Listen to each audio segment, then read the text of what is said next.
Hamatakiapi, Crystal Norcross Makiapi, Sisseton Wahpeton Dakota, Humanities Edwati, Damakotaye, Vidamayaye. So I said in Dakota, which is hello relatives, my name is Crystal Norcross and I am from Sisseton, but I live here in this beautiful place called Humanities, which Humanities is talking about the White Cliffs. And that's where we are today, is at the burial mounds over here at Mounds Park. I am Dakota and Ojibwe, and I'm just happy to be here today to talk to you guys a little bit about how I came to be here and how this place came to be, more or less. So I grew up here on the east side, blocks away from here. I grew up with my grandma and several relatives. We had a pretty big family. I have about 9 brothers and 4 sisters. Big family. We would always come to this park. We'd always come play, we'd have a good time. You know, we just kind of knew it was someplace special, a safe place. If you hear that term, Hopewellian is kind of like a made-up scientific word, an archaeological term, that once they don't know who these mounds are, it gives them a right to excavate them. So they're not Hopewellian, they are Dakota. And when you hear people do land acknowledgements, wherever you are, it could be Dakota, it could be Ojibwe, it could be Lakota, you know, just acknowledging whose land you're on makes it inclusive for Native nations all over the place.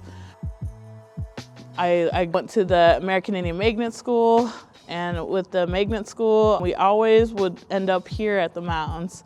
Kind of started to realize that, hey, maybe this place really is special. You know, not just some place to come and have a barbecue or play. And then eventually I ran for the ambassador, the school ambassador, and I won. Further down the road, I eventually came to be about 18 years old, and I was running along this area, and it was the 4th of July, and I looked around and there was trash everywhere, and came with garbage bags. I started cleaning up, the neighbors hopped in, started cleaning it up, and I was like, you know what? The plaques and everything here talked about the Hopewellian people. This isn't right, we should learn more about who's actually here.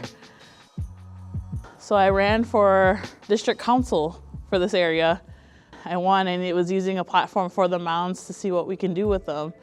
That first meeting, that's when I met council member Prince. And she gave me a flyer about putting a splash pad here at the mounds, which I was like, I don't think that's a good idea. Those are burial mounds. People are buried here. And you know, the more I thought into it, the more I started asking around, like, hey, who's buried here? What is this place exactly? And I came across my uncle, who's no longer here. His name is Arthur Owen from the Prairie Island. He was really wise man who really opened my eyes to this place. So I came here one day with him and we prayed, and he goes, you know, there was a village here a long time ago called Kalpoja, the Kalpoja village, which is across the way where the airport and everything is now. And he said our relatives would come here and bury their people, and there was a whole process to it. You know, you hear about the scaffolding part of it where they would they would put them in the buffalo robe up top. Now this is the finished process. You see the mounds? The reason why our ancestors picked right above Wakantipia right here is because it's the highest place in St. Paul. In this area, this whole area, it's the highest point. Like we have this saying, as above, so below. So it's closer up to the spirits, but they can also be up here to watch over us down below. And Wakantipia was a meeting place for the Dakota people, and there's also a cave down there that's really significant. And it wasn't just one tribe.